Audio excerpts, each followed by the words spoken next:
Rusia amenaza con lanzar misiles de largo alcance si Ucrania continúa utilizando armamento occidental contra su territorio. Luego de un año de enfrentamientos, Israel y Hezbollah acordaron un alto el fuego de 60 días en el Líbano. Como acto desesperado de un régimen decadente y errático, califica a Venezuela nuevas sanciones de Estados Unidos. Diosdado Cabello aseguró que la figura de jueces de paz no tiene nada que ver con ninguna acción de control político y social. Nueva derrota del Real Madrid. Táchira se corona campeón y Chirinos busca nuevos diamantes. Y al cierre de esta edición les mostraremos la liberación de 336 ejemplares de galápagos llaneros y zorros perros en el estado Guárico. Tambores de guerra retumban en Ucrania mientras que Estados Unidos insiste en sus fallidas sanciones contra Venezuela. Bienvenidos a la presente emisión. Melanie. Así damos inicio a esta dinámica global. Se incrementa el conflicto ruso-ucraniano. Rusia alcanzó instalaciones militares enemigas con un ataque masivo de un centenar de misiles en respuesta a los ataques en curso contra su territorio, según destacó el presidente Vladimir Putin ante la organización del Tratado de Seguridad Colectiva. Putin recordó además que su país dispone de armamento como misiles Kalib, Kinzhal y Zircon. Enfatizó que responderán a los ataques en curso en territorio ruso con misiles de largo alcance de fabricación occidental, incluido con la posible continuación de las pruebas de Oreshnik en condiciones de combate.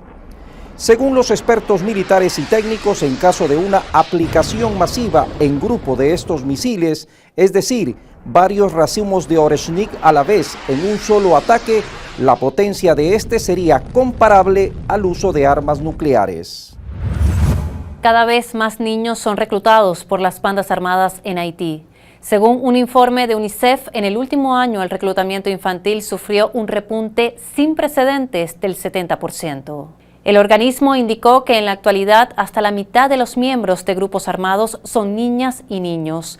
La UNICEF explicó que las bandas y grupos armados de Haití a menudo usan la coacción para lograr que niños y niñas se unan a sus filas, ya sea con promesas de ayuda para sus familias o directamente bajo amenazas a su seguridad. Además, afirman que sus equipos han constatado que muchos adolescentes son reclutados después de haber sido separados de sus cuidadores, lo que les deja desprovistos de protección y en muchos casos de opciones de supervivencia. Cuando desertan o se niegan a unirse a la violencia, sus vidas y su seguridad corren un riesgo inmediato, señaló el organismo. La UNICEF recordó que el reclutamiento y la utilización de niñas y niños por parte de grupos armados, así como su explotación y abusos sexuales, constituyen graves violaciones de sus derechos. El ex jefe de inteligencia de las Fuerzas Armadas de Bolivia, Miguel Iriarte, ha reconocido su culpabilidad en el fallido golpe de Estado del pasado 26 de junio y ha pedido someterse a un juicio por procedimiento abreviado a cambio de una reducción de la pena, siendo así el segundo militar que se acoge a este proceso penal. Así lo reveló su abogado Eusebio Vera en entrevista para la cadena boliviana DTV, en la que ha confirmado que Iriarte ha aceptado que los hechos han sucedido de la forma como establece la Fiscalía y los denunciantes. El acusado renunció al juicio oral público y aceptó el proceso rápido, aceptando 3 años de reclusión. Iriarte es el segundo militar que se acoge a este procedimiento después que en agosto hiciera lo propio un capitán de la inteligencia militar cuyo nombre no trascendió y que se encontraba a órdenes del defenestrado comandante del ejército, general Juan José Zúñiga. Luego de un año de enfrentamientos que se intensificaron en los últimos meses, este 26 de noviembre Israel y el movimiento libanés Hezbollah acordaron un alto el fuego de 60 días en el Líbano. La tregua comenzó a regir en la madrugada del 27 de noviembre. Desde ese momento, los desplazados comenzaron a volver a sus hogares en el sur del Líbano y se inició un proceso de reconstrucción para eliminar los efectos de la brutal agresión del régimen israelí. Las tropas de Israel comenzarán a retirarse del Líbano de manera progresiva durante 60 días. En este tiempo, se espera que el ejército libanés vuelva a tomar el control del sur del país, que fue invadido por Israel, y que la infraestructura militar de Hezbollah sea desmantelada en esa parte del territorio, según reseñó la agencia de noticias RT. El primer ministro de Israel, Benjamín Netanyahu, advirtió que cualquier violación del acuerdo será respondida con toda la fuerza. Si Hezbollah viola el acuerdo e intenta rearmarse, atacaremos. Si intentan reanudar sus actividades terroristas cerca de la frontera, atacaremos. Si lanzan un cohete, cavan un túnel o introducen un camión con misiles, atacaremos. Horas antes de aprobar este acuerdo, el ejército de Israel realizó bombardeos masivos en zonas densamente pobladas del sur de Beirut, dejando decenas de muertos y heridos en la capital libanesa. Al menos 3.800 personas han muerto y más de 15.800 han resultado heridas en el Líbano desde el inicio de las hostilidades. En Busan, representantes de 175 países y más de 600 organizaciones observadoras buscan alcanzar un tratado global legalmente vinculante que limite la contaminación plástica mundial. Este evento tiene como objetivo establecer un marco internacional que controle la producción de plásticos y mitigue sus impactos en la salud humana y el medio ambiente. A pesar de la voluntad política y los reclamos recientes de la ciudadanía por soluciones concretas, las negociaciones, para variar, enfrentan dificultades debido a posturas contrapuestas entre los países participantes. Mientras que algunos buscan reducir la producción de plásticos, otros, como Arabia Saudita y China, prefieren centrar los esfuerzos en la gestión de residuos. 3 son los temas prioritarios para las negociaciones: la identificación de compuestos químicos peligrosos en plásticos, la promoción de un consumo sostenible y la creación de un mecanismo financiero para apoyar iniciativas a largo plazo. Ahora les contamos que México prometió una respuesta recíproca a Estados Unidos en el caso de implementación de aranceles a sus productos. Esta advertencia surge luego que el presidente electo Donald Trump amenazara con imponer aranceles del 25% a las importaciones de bienes mexicanos si este país no detiene el flujo de drogas e inmigrantes a través de la frontera. Presidente Trump, no es con amenazas ni con aranceles como se va a atender el fenómeno migratorio ni el consumo de drogas en Estados Unidos. Se requiere de cooperación y entendimiento recíproco a estos grandes desafíos. A un arancel vendrá otro en respuesta, y así hasta que pongamos en riesgo empresas comunes. Por su parte, el secretario de Economía de México, Marcelo Ebrard, afirmó que la política arancelaria que pretende imponer Trump provocaría la pérdida de 400,000 empleos en Estados Unidos, desaceleraría el crecimiento y perjudicaría a las empresas automotrices norteamericanas que están ubicadas en México. El mundo subvenciona la inflación norteamericana. Sí, Estados Unidos ya no está en la etapa inicial de una crisis, sino en medio de ella, por lo que a Washington le quedan 2 caminos. 1, seguir imprimiendo dinero inorgánico, o 2, incumplir con su deuda, cuyo monto superó ya los 36 billones de dólares. Actualmente, la deuda de Estados Unidos crece al ritmo de $1 billón cada 100 días, mientras que antes lo hacía cada 120, es decir, el proceso se está acelerando. Durante la presidencia de Joe Biden, la deuda nacional pasó de $28 billones en 2021 al récord actual de más de 36. El Fondo Monetario Internacional destaca que en 2029 el nivel de la deuda estatal de Estados Unidos alcanzará el 131.7% del PIB y en el 2032 superará el 140%. El FMI advirtió que dicho crecimiento amenaza tanto a las economías nacionales como a las mundiales. Y Europa actuó de un modo muy selectivo al romper los vínculos económicos con Rusia. Y es que la renuncia a los agentes energéticos rusos repercutió en el mercado global e incluye el incremento de precios en todas sus economías. Rusia declaró en más de una ocasión que Occidente ha cometido un serio error al negarse a adquirir sus hidrocarburos y que caerá en una dependencia nueva, aún mucho más fuerte, vinculada con precios más altos. Los dirigentes rusos declararon en reiteradas ocasiones que el país resistirá la presión de las sanciones occidentales, así como agregaron que a Occidente le falta la valentía para reconocer que su política de sanciones ha fracasado. En los propios países occidentales se expresa la opinión de que las sanciones no surten efecto. Además, aunque lo nieguen, seguirán comprando petróleo y gas rusos, pero ahora mediante intermediarios. Eso sí, pagando mucho más, advirtió Moscú. Y luego que el Reino Unido anunciara su decisión de restablecer el requisito de visado a los turistas de Colombia debido al alto flujo de migrantes colombianos y las solicitudes de asilo, el canciller de Colombia, Luis Gilberto Murillo, manifestó que el país latinoamericano aplicará el principio de reciprocidad y también pedirá visa a los visitantes británicos. Nosotros esperamos que el Reino Unido reconsidere la decisión y vuelva a establecer la exención de visa para los turistas colombianos. Sin embargo, si esto no se hace, en la aplicación del principio de reciprocidad que vamos a empezar a aplicar a partir de ahora, principalmente en estos casos, pues Colombia tendría que imponer el visado también a los turistas que provengan del Reino Unido. Según un nuevo análisis de la Organización Mundial de la Salud, la mejora de la adopción de un puñado de vacunas en todo el mundo podría evitar hasta 106.000 muertes al año asociadas a la resistencia a los antibióticos. Las vacunas se consideran una herramienta fundamental para luchar contra la resistencia de los antimicrobianos que se producen cuando las personas abusan de los antibióticos tanto en la medicina como la agricultura, lo que provoca la aparición de superbacterias más difíciles de tratar y deja a los hospitales con pocas opciones para tratar las infecciones.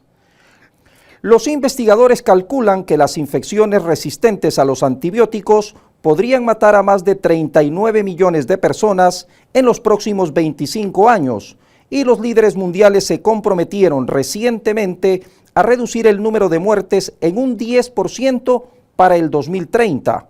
El despliegue generalizado de vacunas que combaten 24 patógenos claves podría reducir el uso mundial de antibióticos en un 22%, según el último informe. Y el presidente de Argentina, Javier Milei, anunció que los privados de libertad no podrán solicitar ser trasladados a otro centro penitenciario bajo el amparo de un cambio de su identidad de género. En las últimas semanas se hicieron conocidos varios casos de delincuentes que, utilizando la ley de identidad de género, pretendían argumentar que en realidad eran mujeres que debían estar en una cárcel de mujeres, ya sea para aprovechar de las mujeres reclusas o para continuar con los negociados desde condiciones más laxas. Tan solo la semana pasada se supo que el jefe de la banda de los moros pidió 10 habeas corpus para cambiarse de género y poder percibir visitas de hombres. Solo en un país cuyos valores han sido profundamente trastocados puede permitirse semejante barbaridad. Por eso, con nosotros esta estupidez se termina. Vamos a prohibirlo. Los delincuentes no van a poder solicitar un cambio de penal bajo el paraguas de la identidad de género. Neuralink, la empresa de neurotecnología fundada en el 2015 por el magnate Elon Musk, anunció que recibió la autorización para probar una tecnología que permita a personas parapléjicas controlar un brazo robótico con su cerebro. En la red social X, propiedad de Musk, la compañía destacó que le complace hacer pública la aprobación y el lanzamiento de un nuevo ensayo de viabilidad para ampliar el control de su interfaz cerebro-ordenador a través del implante N1 a un brazo robótico en fase de investigación. Este es un primer paso importante hacia la recuperación, no solo de la libertad digital, sino también de la libertad física, dijo. El pasado enero, la compañía anunció haber implantado su primer chip cerebral en un ser humano. Esa noticia se dio a conocer 9 meses después de que la Administración de Fármacos y Alimentos le diera su aprobación para que Neuralink comenzara a efectuar experimentos con seres humanos.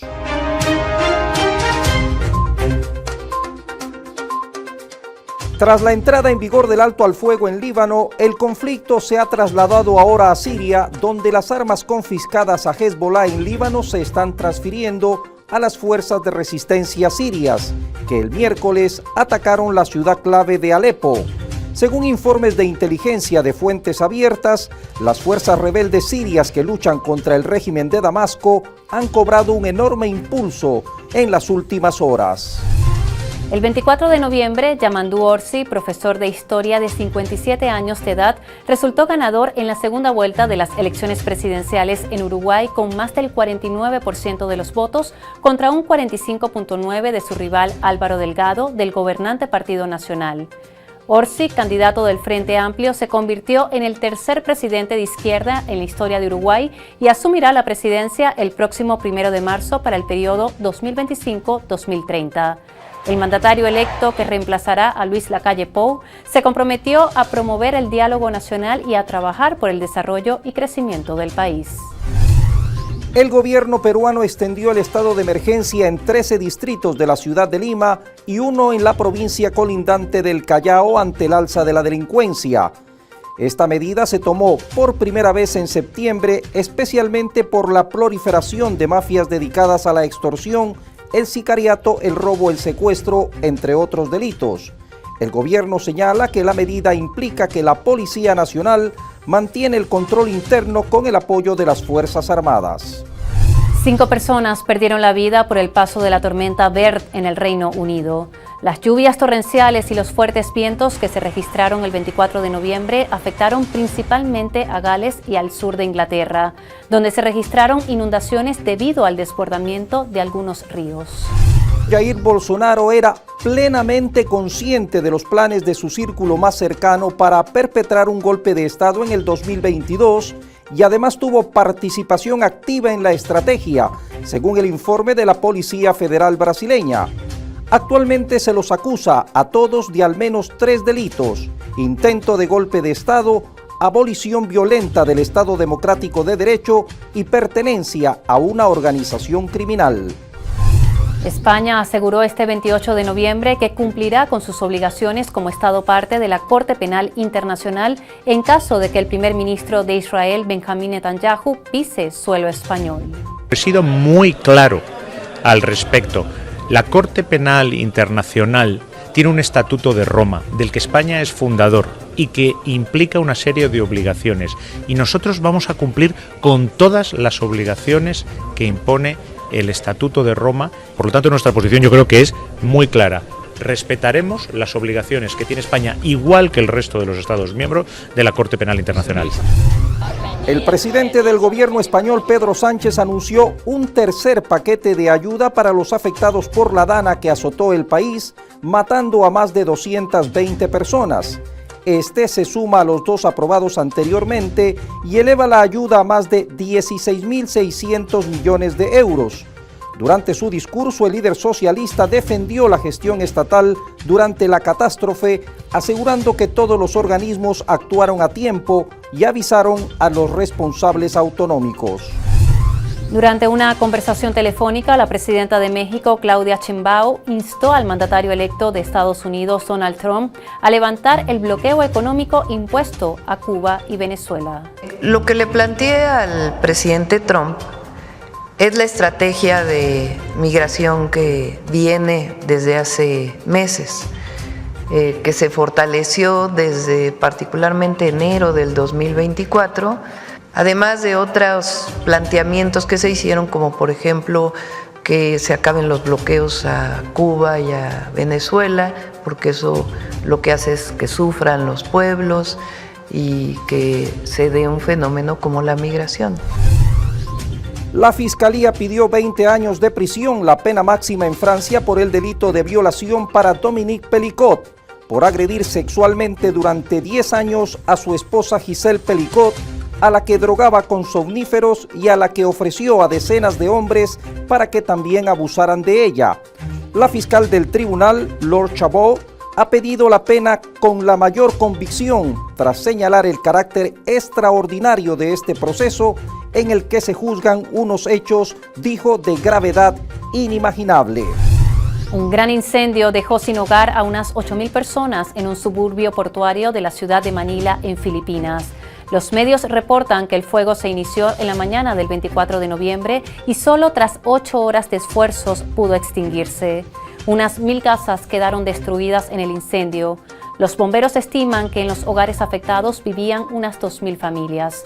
La labor de los equipos de emergencia se complicó debido a los materiales altamente inflamables con los que fueron construidas las casas. La causa del incendio aún no está clara. Carrozas y globos gigantes voladores junto a capas impermeables y paraguas protagonizaron el tradicional desfile de Acción de Gracias de Macy's en Nueva York, que cumplió ya su primer centenario. 22 carrozas con diferentes temáticas, entre ellas el tradicional pavo de Acción de Gracias, personajes de ficción como Minnie o Spider-Man, 11 bandas de música, centenares de animadores y artistas desfilaron durante varias horas por las calles de la capital del mundo.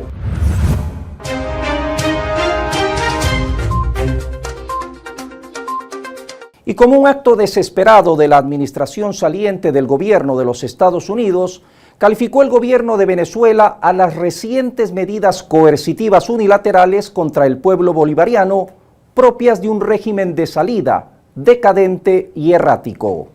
La publicación de la Cancillería rechaza lo que califica como agresión del imperio contra un grupo de patriotas que desde sus funciones salvaguardan la paz, la estabilidad y la recuperación económica, así como la unidad nacional.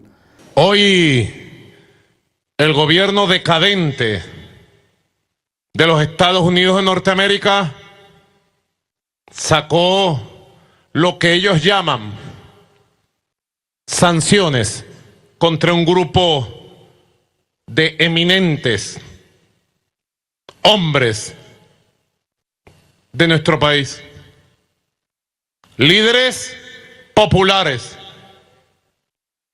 escritores, literatos,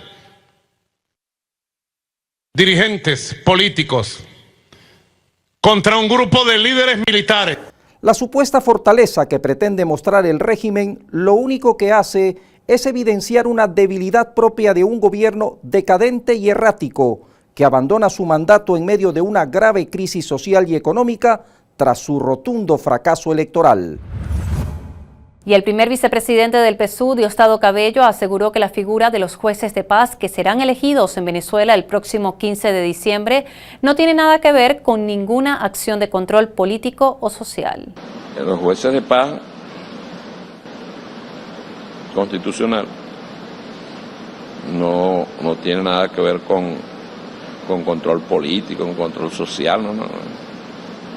Están las mentes cochambrosas. Tiene que ver con participación, tiene que ver con protagonismo, tiene que ver con un ejercicio democrático, un verdadero ejercicio democrático, que en una comunidad, en un barrio, los problemas puedan resolverse ahí y se atienden ahí. El ministro de Interior de Venezuela, Diosdado Cabello, informó de un nuevo plan para derrocar al presidente venezolano Nicolás Maduro, en el que vinculó también a la líder opositora María Corina Machado y a otros dirigentes antichavistas. Cabello destacó que esta operación se inició en el estado Zulia bajo la conducción del empresario José Enrique Rincón, dueño de varias empresas, en complicidad de sus hijos Juan Diego y José Enrique, todos ellos con vínculos con sectores políticos opositores en España. Reuniéndose con jueces, reuniéndose con fiscales, reuniéndose con otras personas de grupos empresariales, reuniéndose con militares, algunos en situación de retiro, otros en actividad. Para esta operación denominada No a la Navidad, que pretendía, señaló, entregar armas a personas detenidas para generar desestabilización en el país. Asimismo informó sobre la incautación de un lote de armas decomisadas en medio de una operación donde se hacían entrenamientos de grupos paramilitares colombianos. Este 28 de noviembre, el doctor venezolano René Sotelo participó junto a otros colegas en un simposio titulado Actualización en carcinoma de vejiga, que se realizó en un reconocido hospital de la ciudad de Caracas. Allí compartieron experiencias, avances y nuevos procesos para el tratamiento y recuperación de los pacientes. Hoy en día discutimos una serie de nuevos productos que se están usando, incluyendo virus que se fabrican en el laboratorio, que se meten dentro de la vejiga. Estos virus se multiplican dentro de las células del tumor y atacan y matan a las células tumorales. Son estudios súper nuevos usando estos nuevos virus para el cáncer de vejiga. Lo otro nuevo es que hay unos nuevos medicamentos que se usan, que es inmunoterapia sistémica, no intravesical, y estos medicamentos se están empezando a usar también para etapas más precoces del cáncer, no solamente para el cáncer metastásico.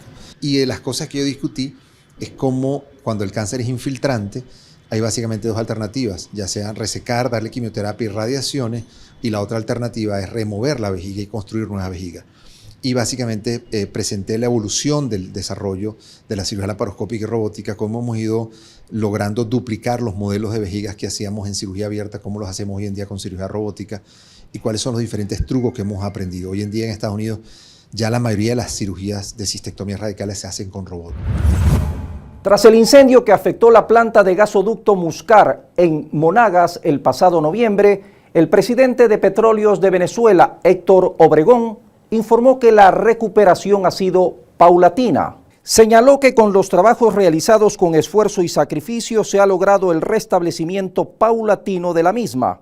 Durante la inspección que se realizó en el complejo operacional Muscar, ubicado en el municipio Ezequiel Zamora, el presidente de la estatal destacó el compromiso y esfuerzo de los trabajadores petroleros, quienes dijo han trabajado incansablemente para restablecer las condiciones de normalidad en ese importante complejo gasífero. El equipo de trabajo procedió al despeje del área y la limpieza para inmediatamente comenzar en 15 días de mucho esfuerzo y sacrificio que han logrado el restablecimiento sucesivo de las condiciones de normalidad a fin de garantizar el gas necesario a las termoeléctricas, así como para también utilizar en otros usos industriales.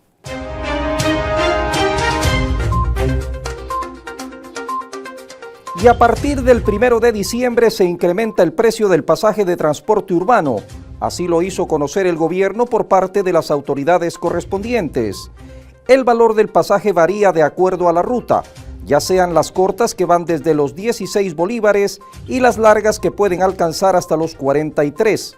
La disposición fue publicada en la correspondiente Gaceta Oficial. El ajuste será aplicado en todo el territorio nacional. El 22 de noviembre llegó a Venezuela un buque para realizar exploración de infraestructura submarina en el Campo Dragón, que está ubicado en el estado Sucre, lo que permitirá, según las autoridades, acelerar las condiciones de producción de este importante proyecto desarrollado en conjunto con la República de Trinidad y Tobago y la empresa Shell.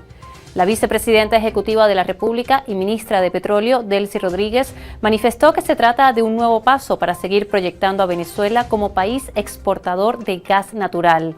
Un día antes de la llegada del buque, el presidente de PDVSA informó que la estatal de hidrocarburos estima exportar gas natural para el año 2027. Reafirman compromiso colombo-venezolano entre legislaturas de los dos países con el fin de impulsar la cooperación económica y social. Durante una reunión bilateral llevada a cabo en Bogotá se destacó la necesidad de duplicar el intercambio comercial, facilitar el flujo de connacionales y mantener vínculos estrechos en cuanto a seguridad a lo largo de la frontera, todo ello mediante diálogo directo. Se destacó además que las políticas agresivas hacia Venezuela han quedado atrás, subrayando que actualmente las relaciones entre ambas naciones atraviesan un excelente momento. Ministro de Comunicación e Información de Venezuela y la agencia de noticias rusa Sputnik firmaron un memorándum de entendimiento para la cooperación informativa, el intercambio de contenidos y para la formación en distintas áreas.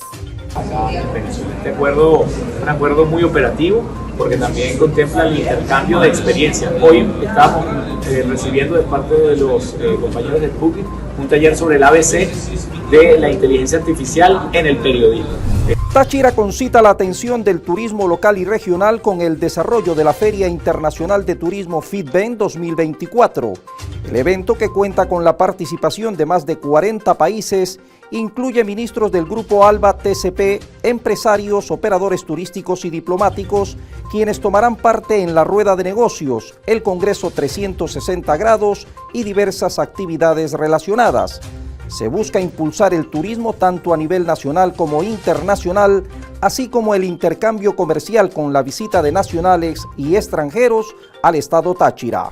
Fiscal General de la República, Tarek William Saab, anunció que en los próximos días lanzarán la campaña de concienciación que lleva por nombre La extorsión no se negocia, se denuncia.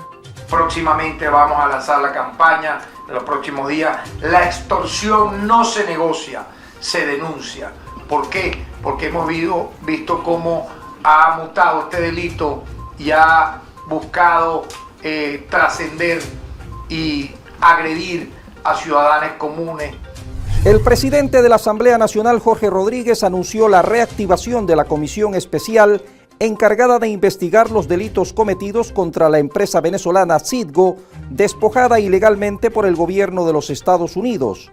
Ante la gravedad de la afectación a la economía nacional, el organismo legislativo busca generar acciones en contra de aquellos que han saqueado el erario público para sus propios fines.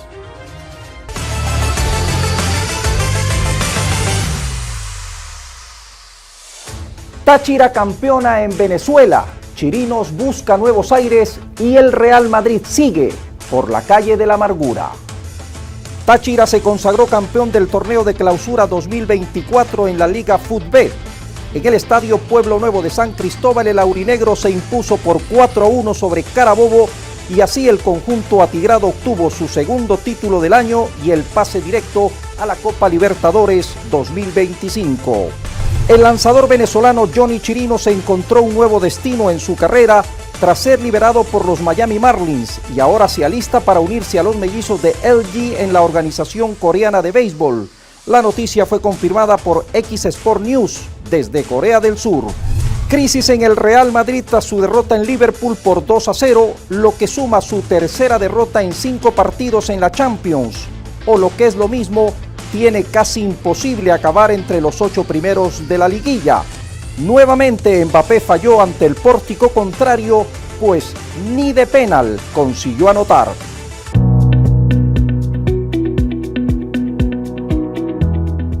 Venezuela avanza en la conservación de la fauna silvestre del país. El 23 de noviembre se liberaron en el estado Guárico 336 ejemplares de galápagos llaneros y 4 zorros perros. La liberación de estas especies esenciales para el equilibrio ecológico del país se realizó en el hato Las Caretas en un esfuerzo por cuidar el ambiente, su fauna y los ecosistemas. Desde hace más de 8 años se han estado realizando liberaciones de galápagos llaneros en Venezuela, que aunque no es una especie que se encuentra amenazada, su población disminuye drásticamente. Y en el caso de los zorros perros, las autoridades informaron que se trató de animales jóvenes de 1 año de nacidos. El año pasado también se liberaron 4 ejemplares. Hasta la fecha, más de 50.000 ejemplares de fauna silvestre han sido reinsertados en su hábitat natural, tanto marina como terrestre, gracias a los programas de conservación y a las incautaciones realizadas en distintas regiones del país.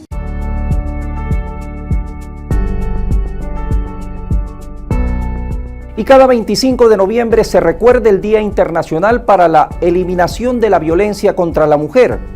Esto con el fin de visibilizar este mal que atenta contra las mujeres y niñas a nivel mundial, para trabajar en su prevención y, lo más importante, su erradicación.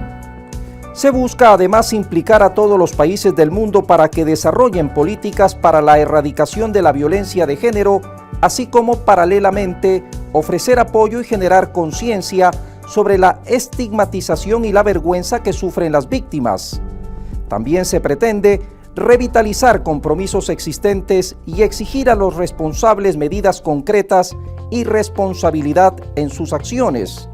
En el 2024 se cumplen 25 años de la conmemoración del Día Internacional para la Eliminación de la Violencia contra la Mujer, denominado así para honrar la memoria de las hermanas Mirabal, 3 activistas políticas de la República Dominicana que fueron brutalmente asesinadas en 1960 por orden del entonces dictador dominicano Rafael Leónidas Trujillo. Así la dinámica global esta semana. Como siempre, por su atención. Muchas gracias.